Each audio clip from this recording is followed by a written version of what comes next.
నిన్న రాష్ట్రపతి గారు నాగేశ్వర్ రెడ్డి గారికి, ప్రముఖ డాక్టర్ నాగేశ్వర్ రెడ్డి గారికి పద్మవిభూషణ్, నందమూరి బాలకృష్ణ గారికి పద్మభూషణ్ అవార్డు ప్రదానం చేశారు.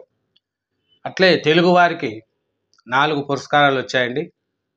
నాగపని శర్మకు పద్మశ్రీ, మిరియాల అప్పారావుకు పద్మశ్రీ.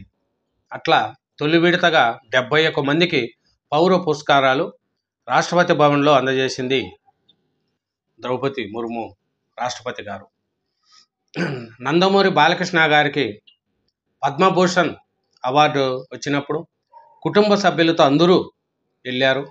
వాళ్ళ కుటుంబ సభ్యుల మధ్య నందమూరి బాలకృష్ణ గారు అవార్డు తీసుకుంటే కేకలు, చాలా అక్కడ ఉండే వాళ్ళు కూడా, ప్రముఖులు, ప్రధానమంత్రి గారు అందరూ కూడా చాలా బాలకృష్ణ గారు ఆ స్టైలింగు, ఆ నడవడం, అదే తెలుగువారి ఎలా ఉంటారో ఆ డ్రెస్సులో బాలకృష్ణ గారు అవార్డు అందుకున్నారండి.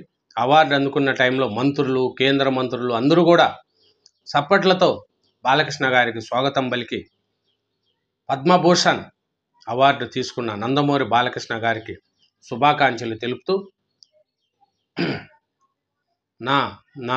మా ఛానల్ తరపున బాలకృష్ణ గారికి శుభాకాంక్షలు తెలుపుకుంటున్నాను. Thank you.